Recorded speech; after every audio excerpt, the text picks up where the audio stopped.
partikular sa mga sumusunod na choke points, partikular dito sa Gate 3 ng Ateneo at sa mismong harapan din ng Ateneo. At sa mga U-turn slots, partikular itong isang U-turn slot lagpas ng Miriam sa kanto ng Katipunan at CP Garcia Road at Katipunan at Aurora. Ito naman yung U-turn na papuntang Aurora going to Cubao. Meron ding inaasahan din na magkakaroon ng choke points sa Balara papuntang UP, partikular doon sa bahagi ng MWSS compound at dito rin sa may bahagi ng Aurora Katipunan papuntang Cubao dahil nga sa sunod-sunod na traffic light pati na rin sa pamamasada ng ating mga jeep.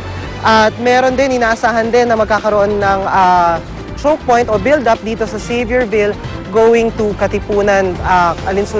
Kasunod na rin ang pagdating ng mga estudyante dito sa Ateneo, Miriam at sa UP. Inaasahan na mga bandang alas 8, alas 9, medyo makakahinga-hinga ang build-up na yan sa pagpasok ng mga estudyante at maya-maya lang ay magbabalik tayo hinggil sa update na yan. Yan muna latest mula dito sa Katipunan. Balik sa iyo, Igan. Salamat, Dano Tingkungko. Binabantayan naman ngayon ni Tricia Zafra sitwasyon dyan po sa University Belt sa Maynila. Ngayong unang araw pa rin ang klase ng mga college student. Tricia.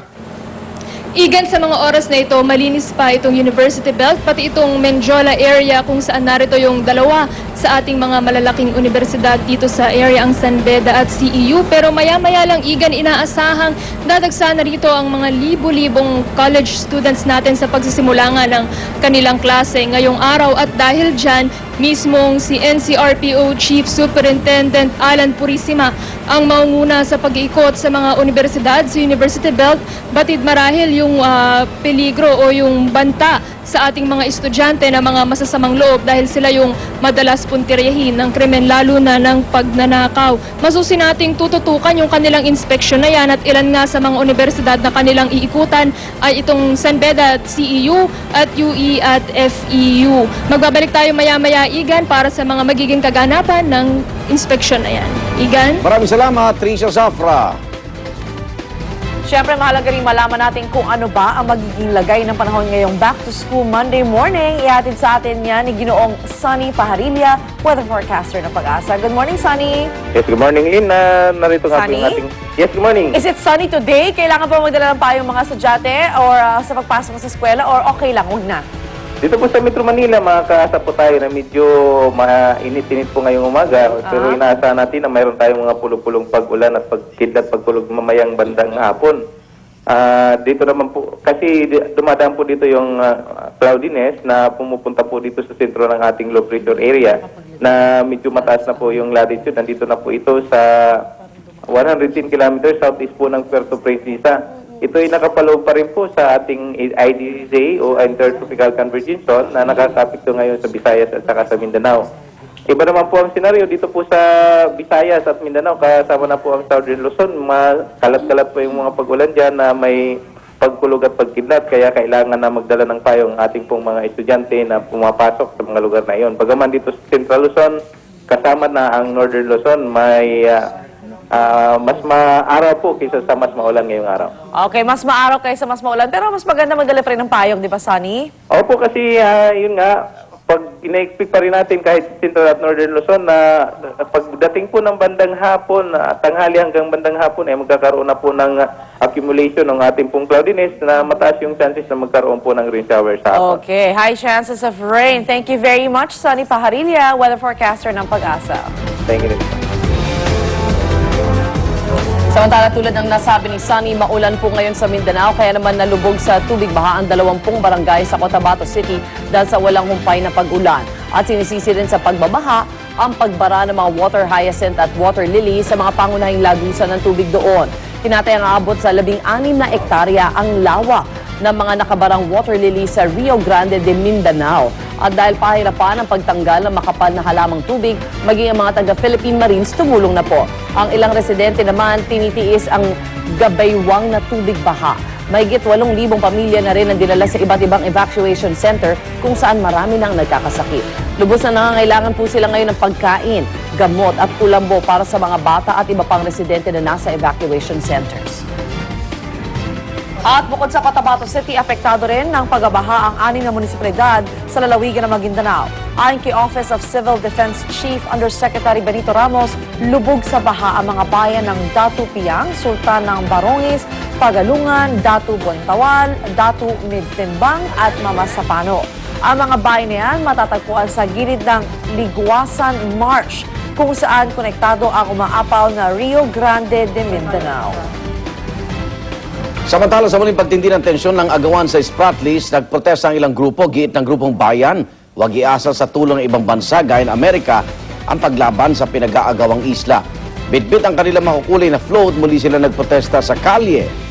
Kinatatakutan raw ng mga militante ang pahayag ng Amerika na nakakaalarma ng agawan ng mga bansa sa Spratlys. Tingin nila muling magiging hudyat ito ng pakikialam ng Amerika sa usapin.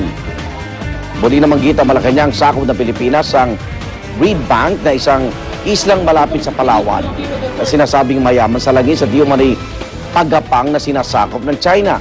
Gid din ang Malacanang atin daw ang Reed Bank at wala raw kahit anong usapan o negosasyon na magbabago nito. At kasabay nga po ng tensyon sa Spratlys, inilabas naman ng Pag-asa ang bagong tawag sa karagatan sa kanlurang bahagi ng Pilipinas.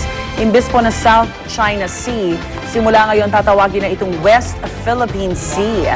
At kabilang sa mga isang matatagpuan sa West Philippine Sea, ang Spratlys na pinag-aagawan ng 5 bansa, kabilang na po ang Pilipinas.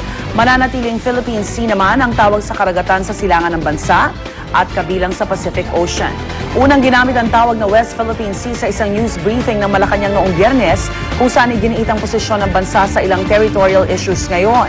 Ayon kay Presidential Spokesperson Edwin Lacerda, patuloy ang pakikipag-usap ng Pilipinas sa ibang bansang umaangkin sa Spratlys. Ang isyong ito pag-uusapan po natin mamaya sa Talakayan with Igan. Ikaw pala eh. Pumunta ka na Pero- dun, di ba, Iga? Pero alam mo, oo, galing ako dun. Pero yung West Philippine Sea, baka sabihin ng ibang mga, alam mo yung mga maano sa batas, kailangan ng constitutional amendments. Oo nga.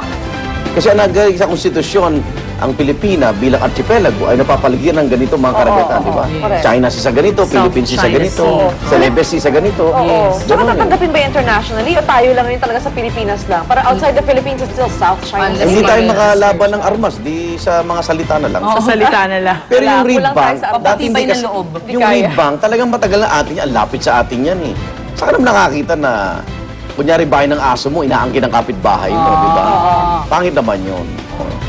Pero nagkakita naman sila sa isang pagpupulo. Kapapanibago lang ng Philippine-Chinese relation. Philippine-China relationship. Sa isang pagpupulo, parang wala naman nakikitang ano. Gano'n lang talaga siguro. Keep your enemies closer. Wala tayong laban. Mayaman kasi. Di ba sila pwede magdala ng linya na? Ilagay na lang nila linya. Ito sa'yo, ito sa amin. Hatiin na lang natin. Pwede kaya yun? Malabo kasi Kasi yung... 5 countries ang Kaya tingnan mo, ayan, ang Malaysia, matagal na kuha na yan, na mga Pilipino yung nauna talaga dyan. Eh, paano kung may kuha din yung Olomaya, mga taga-China, Udagaka. nagpunta rin sila. Vietnam. Pero nung nandyan ako, Kanya-kanya parang... structure. Yun nga eh, pag nung malapit na kami, 2 agad na parang warship ang sumalubong sa amin. Ang bilis. China. Tapos may mga calligraphy sila, may kasama nga kami interpreter eh. Pero nakalagay doon sa malaking calligraphy nila, parang Bureau of Fisheries. Tapos yung mga hyperbolic na mga dis na nandun na nilalargabista kami habang nasa chapter, ano lang daw, parang haven o parola ng mga mangingisda. Kaya nga so, iba ba yung sinasabi sa aksyon? Yun na laging ano Tapos tuwing makukuha na lang natin yung lugar, may mga dagdag ng physical structure. I wonder though, yung mga ginagastos natin sa pagtatry na maangkin nga itong Spratlys, magiging worth it siya in the end. Kasi Sana. dami nang gagastusin natin. Bako ano mga oily makuha doon. Na, kung may makita man langis, wala naman tayong resources para mag-explore. So, aarkila din tayo ng mga pribadong kumpanya, mga Shell o ano. Anong international court o body yung magsasabing